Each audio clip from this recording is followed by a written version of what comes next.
یہ بات ذہن میں رکھیں کہ جب بے جان چیزوں کے درمیان تعلق ہوگا تو اسے کشش کہیں گے، جانداروں کے درمیان تعلق ہوگا تو وہ کشش محبت کہلائے گی۔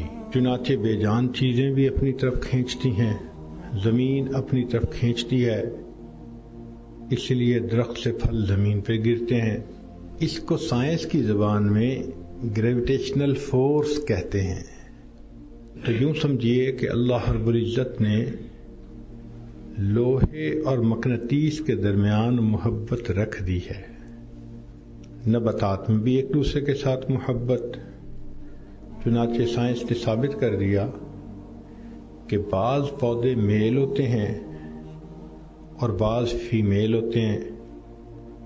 میل پودے سے پولن اڑ کے جاتا ہے اور فیمیل پودا اس پولن کو لے لیتا ہے اور اس کے اندر پھل اور پھول بن جاتا ہے۔ گویا ان کے درمیان بھی خاص کشش ہوئی۔ اس کے بعد حیوانات، ان کے درمیان بھی یہ محبت ہوتی ہے۔ مثال کے طور پر اللہ رب العزت نے مچھلی کو پانی کے ساتھ محبت عطا کر دی۔ مچھلی پانی کے بغیر رہ ہی نہیں سکتی، مقولہ بن گیا۔ مومن مسجد میں آ کر ایسے پرسکون ہو جاتا ہے جیسے کہ مچھلی پانی میں آ کر پرسکون ہو جاتی ہے۔ تو اللہ رب العزت نے رحمت کے 100 حصے کیے، ایک حصہ ساری دنیا کی انسانوں میں، حیوانوں میں، چرندوں پرندوں میں تقسیم کیا گیا۔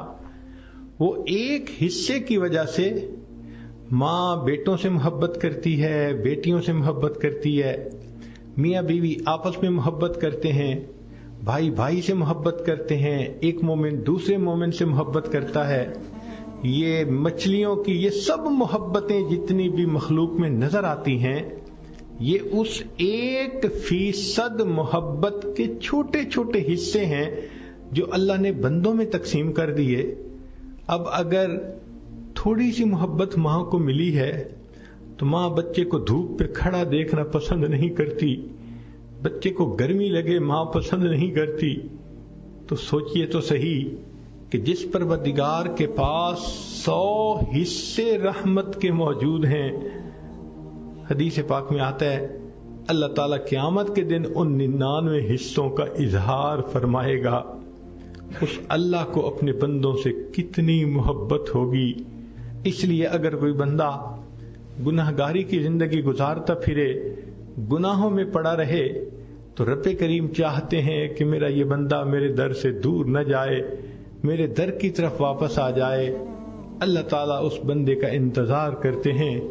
علماء نے لکھا ہے ماں اپنے بچھڑے بیٹے کا اتنا انتظار نہیں کرتی جتنا اللہ رب العزت اپنے بگڑے ہوئے بندے کا انتظار فرماتے ہیں۔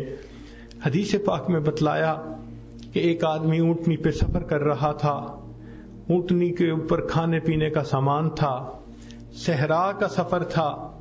ایک جگہ پر وہ تھوڑی دیر آرام کے لیے رکا، نیند آ گئی، آنکھ کھلی تو دیکھا کہ اونٹنی غائب ہے۔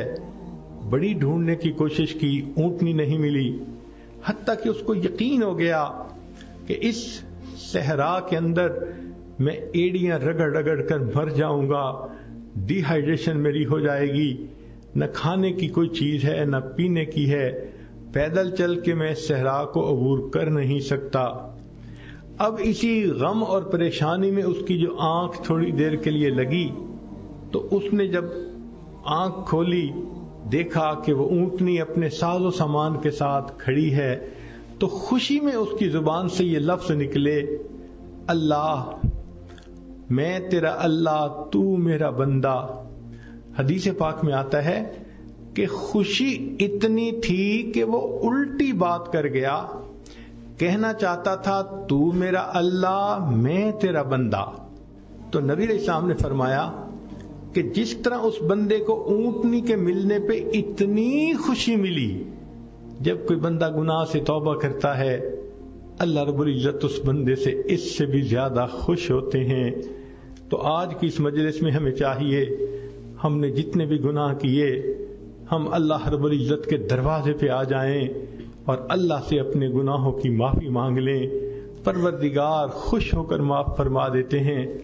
کوئی نہیں جانتا زندگی کی مہلت کتنی باقی ہے، حالات کیسے ہوں گے، لہذا آج کے اس وقت کو غنیمت سمجھ لیجئے، روٹھے ہوئے رب کو منا لیجئے.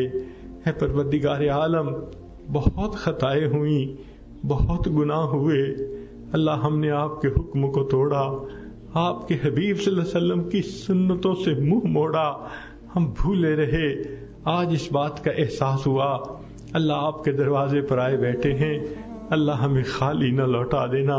میرے مولا ہمیں عزتوں کی زندگی عطا کر دینا اور آئندہ اپنے مقبول بندوں کی فہرست میں شامل فرما لینا اور قیامت کے دن سرخروئی کی زندگی نصیب فرما دینا. وآخر دعوانا ان الحمد للہ رب العالمین.